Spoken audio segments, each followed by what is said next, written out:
Hello friends, இன்னைக்கு நம்ம வீட்டில் என்ன சாப்பாடு லஞ்ச் அப்படின்னு பார்த்தீங்கன்னா, சுட சுட தக்க தக்கன்னு புளிச்சேரி, மாங்காய் புளிச்சேரி.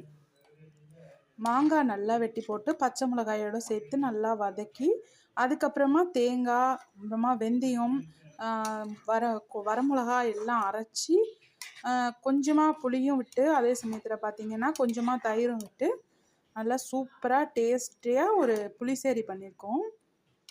அதுக்கப்புறம் தேங்காய் எண்ணெயில் கடுகு, வரமிளகா, கருவேப்பிலை, பெருங்காயம் எல்லாம் தாளித்து கொட்டியிருக்கோம். இது ரொம்ப டேஸ்ட்டாக இருக்கும். நீங்கள் ட்ரை பண்ணி பாருங்கள் ஃப்ரெண்ட்ஸ். அதுக்கப்புறமா சைடிஷ் வந்து பார்த்திங்கன்னா கீரை, சிறுகீரை பொரியல் பண்ணியிருக்கோம். அப்புறமா சாதம்.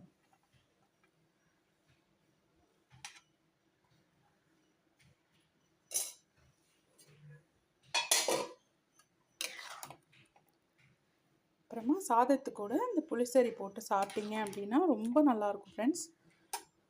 நீங்களும் ஒரு வாட்டி ட்ரை பண்ணி பாருங்கள். நெய் போட்டு சாப்பிட்லாம், இல்லைன்னா வெறும் நெய்யை கூட பிசைஞ்சு சாப்பிட்லாம். நீங்களும் இதேமாதிரி ட்ரை பண்ணி பாருங்கள் ஃப்ரெண்ட்ஸ். இந்த ரெசிபி உங்களுக்கு பிடிச்சிருந்ததுன்னா கமெண்ட் பாக்ஸில் சொல்லுங்கள் ஃப்ரெண்ட்ஸ். பாய்.